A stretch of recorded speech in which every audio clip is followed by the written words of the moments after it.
Yes. All right, so my name is Mark Clifford, and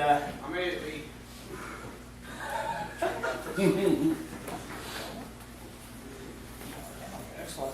So my name is Mark Clifford, and I am a student of improv and a stand-up comedian. I study improv at the Upfront Theater, and I perform at the Upfront Theater on Thursday evenings at the 8 o'clock show, The Good, the Bad, and the Ugly.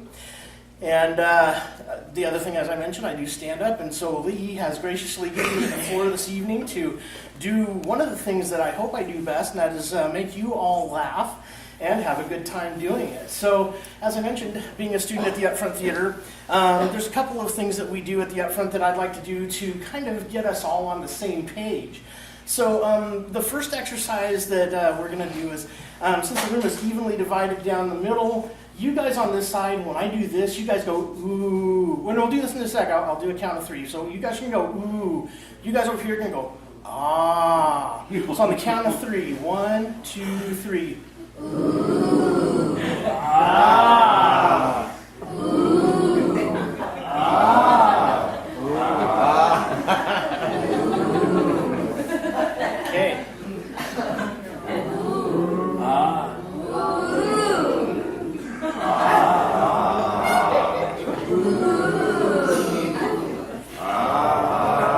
All right, you guys are awesome. Excellent, excellent. Now, the next thing, you know a little bit about me. I'm Mark Clifford, and I live here at the Mission. I live upstairs, and I do stand-up and various things. So you know that I like to get to know the people that I'm performing for. And so there's a million of you and one of me. So on the count of 3, I'm going to have you guys all shout your name at me. So on the count of 3, 1, 2, 3. Excellent. So blah, blah, blah. Awesome. Now, next, to get to know you a little bit better, on the count of 3, I'm going to have you shout your favorite holiday. Now, it doesn't have to be Christmas or Thanksgiving. It can be Flag Day, or my mama's going to whip you, you know what day. It doesn't matter. You know, just shout whatever your favorite holiday is on the count of 3. 1, 2, 3. I think someone said their name again. John Day. Awesome, John. You go, right on. Have your own day. Now, last but not least, on the count of 3, I'm going to have all of you, so I can get to know you better, shout your social security number. No, just kidding. So, did everybody have a great Thanksgiving? Wasn't Thanksgiving great? Did anybody see the Macy's Thanksgiving Day Parade? Oh, awesome! We got a person who saw the parade. Now, would anybody have liked to have seen the parade? I would like to have seen it. Okay, now, I am real briefly going to do a reenactment of a segment of the Macy's Thanksgiving Day Parade. I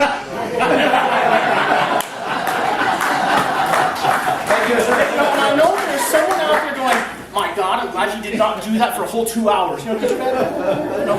So anyway, yeah. So in preparation for this evening, being a holiday-centric evening, I have given some thought to holidays that are most likely not going to be celebrated or are very unlikely to be celebrated. So to start off, there would be perhaps National Divorce Awareness Day. Probably not going to get many participants in that. Vlad the Impaler's birthday. Probably not a high priority for some. There would be Hug a Zombie Day. Probably not really going to be big. There's National Cigarette and Tobacco Day. And, all right, hey, so there's some takers. That's great. There is Hug Your Dentist Day. Probably not going to be a big one. There's the National Day of Gas and Flatulence. Most likely not going to get a whole lot going on there. Plantation Owners Holiday. How about National Punishment Day, also known as Spanksgiving? You can't beat it. Adolf Hitler's birthday? No, probably really not going to be celebrated. National Baldness Day. You might need a hairpiece. Now we're going to diverge a little bit. We're going to take a rabbit trail, literally, and we're going to do a little bit of something about the Easter here. So, this is, if we were in the 60s, again, following the not likely to be celebrated, we probably could celebrate Peaster, right? Because, this is peace, right? And if you're a hippie, you got peace. Well, this is total peace. This would be all peace together. And if we were in Blaine, this would be the Peace Arch. Here it is, just a moment ago, the hair piece. If you're doing okay, you got a peace of mind. You got total peace of mind. You can give someone a peace of mind. If you're Italian and you're mad, you can be peaced off or totally peaced off. piece going on here. If you're a cop, you got a side piece. If you got a really great boyfriend, girlfriend, husband, wife, you probably get a good piece of. Never mind. So following the theme here with Easter, if you how do you catch a unique rabbit? You sneak up on it. How do you catch a tame rabbit? The tame way, you sneak up on it. What do you call a bunch of rabbits jumping backwards? A receding hairline. So, the great thing about Easter is Easter egg hunting, right? But when you get older, every day is kind of like an Easter egg hunt. I'll show you how this works, okay?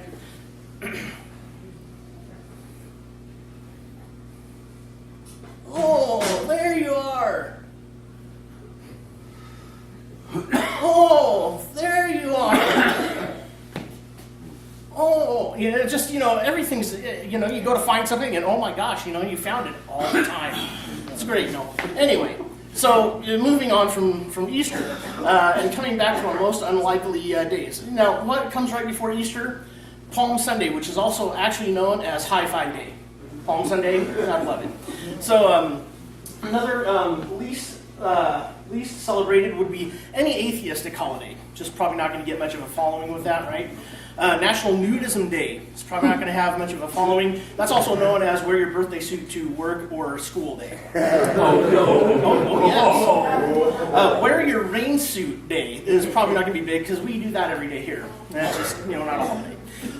There would also be National Pimple with Braces Day. Not going to get much of a following with that. Well, let's see. A Straight Pride or White Power Day. Probably not going to happen. Last but not least, National Vaccination Day or Ebola Awareness Day. Not really going to happen. I don't know if you guys have heard, but in prison they have a new holiday. It's called Shanksgiving. It was developed by a guy named Clyde Shanku at Shawshank State Prison. And how it works is the person in prison who is most deserving of the most shanks gets it. Anyhow, so much for Thanksgiving. But, really, Thanksgiving is really awesome. Did you know that this year, families, instead of turkey for Thanksgiving and Christmas, are, with the legalization of marijuana, are actually going for pot? That is really the celebratory festive food this year. Thank you. And,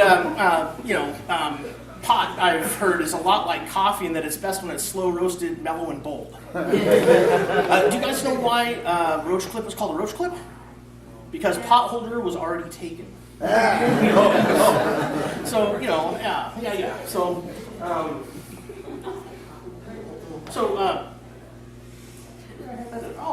So there's a guy in town. His name is Juan Valdez. He's a fairly new author, Hispanic gentleman. He's writing a book about a Spanish galleon called the Mayflower. Just like the Pilgrims came over on the Mayflower. So his is the Mayflower. And it's this mighty galleon that sailed the seas and did all these great adventures until one day it hit something, and just like the Titanic, it sank. And so the name of his book is going to be Cinco de Mayo. And,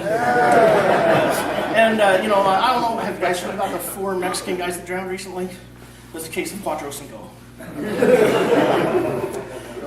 Anyhow. So, gift giving. Christmas is coming up. Everybody's looking forward to giving gifts and things. I've read several books this year that were really great books, so I've compiled a short list for you all to consider for your holiday giving. The first one would be for those who are into health and wellness. It's a book on how to lose weight by Ben Eaton. Then there is, for the sports lover, there's Under the Bleachers by Seymour Butts. There's a great Western novel in the tradition of Louis L'Amour. It's called Yellow River by I.P. Freely. And for those who really love the outdoors, there's Run to the Outhouse by Willie Make It, edited by Betty Won't and illustrated by Doris Locht.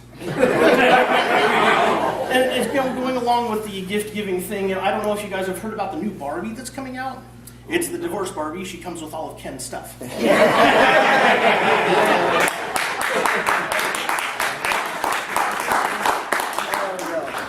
And continuing with the gift-giving thing, stationery is really big. Paper, pens, things like that. So I don't know if you've heard about the Bic company. They make markers and pens and whiteout. Well, they've been coming under fire for whiteout being a racial thing. So they decided, well, let's put out 2 more products. We'll call it Blue Out and Blackout. So Blue Out is for those people who have written something to their significant other or their boss and they feel they've blown it, you can just use blue out and they're done away with. And then there's blackout for those who just don't want to remember anything that they've written, period. Just, blackout, I'm just done. And the great thing is for the holidays, the blackout is coming in a bottle that's shaped like a fifth. And then much beyond that. Okay, give me just one moment. I had to write some notes because I was custom tailoring this evening for you all. So I had a couple different lines of thought, but I didn't want to get it all skewed. So, okay, moving on from Christmas and whatnot, there are other great holidays out there. For instance, there's Valentine's Day, which is also now known as Single Awareness Day. And we've also got St. Patrick's Day is a wonderful holiday. I'm a quarter Irish, so what do you call an Irish guy hanging from the ceiling? Chandelier. What do you call an Irish girl sitting next to a swimming pool? Patio furniture. Oh yeah, good stuff. Now, I'm going to be wrapping things up here fairly readily. I've got 3 gifts that I would like to leave with you all. The first two are ways that you all can make money. So the first way that you all can make money is go and get a bunch of wood and build a corral. Then you go up by Mount Baker or out to the county and find 50 male deer and you put them in the corral. Then you go and get 50 female pigs and put them in the corral, and you know what you've got? $50,000. Now, if you double that, you'll have $100,000. Hey, you're on your way there. $100,000. You can't beat that. And then the other way is a trick that I'm about to show you that you can bet anyone at any point in time and make money with this. I am going to bet you all that I can poke my head through this hole. Here's where that ooh and ah part comes in. So I'm going to gear up to poke my head through this hole. Everybody give me the ooh. Here we go. Awesome. Yes. Now for the final gift that I would like to leave for you is if you have someone who's calling you incessantly on the phone, you just want to get them off the line. You don't want them to keep calling you. This is a true life experience of mine. I was living in a house up in Linden, a big, we had 13 or 14 rooms in this house, and I was waiting for an apartment to open up here in Bellingham. And it was a nice cold winter day, not unlike today, other than it was rainy, and me and 2 other folks were sitting around the fireplace conversing. And there had been a guy who had been living at the house in a wheelchair. His name was Stephen. And the house manager, Donna, hadn't taken care of Stephen, but he had to be moved to another living facility. So he would call up and talk to Donna occasionally. So Justin, Jennifer, and I were sitting in the living room around the fire having a grand old time when the phone rings. And Justin gets up and says, "I've got this." Waltzed into the other room, blah, blah, blah, blah, blah. "No, Donna's not here. You'll have to call back later." Click, comes into the room. "Man, that Stephen is such a pain." And he was. He's the type of guy that Jesus would kick down a staircase, okay? So we're conversing, and 5 minutes later, the phone rings again. And Jen is like, "I've got it. No worries." So she gets up, and she goes, and she answers the phone. Blah, blah, blah, blah. "No, Donna's not here, and if you call back again, we're going to call the cops." Click. She comes in. "Man, Stephen is such a pain. I wish he would stop calling." So we go on conversing, and 5 minutes later, the phone rings. I'm going, "Guys, I've got this." I go in the other room, and I pick up the phone, and Stephen says, "You can't call the..." In Mark's mind, it's, "Oh, yeah? So, what does Mark do?" I go, click, and he didn't call back for 2 weeks. So, hey, if you get anybody that's calling and you just want them to not ever call again, just, and it's good. Take care of business, it's all good. Thank you very much. My name is Mark Clifford.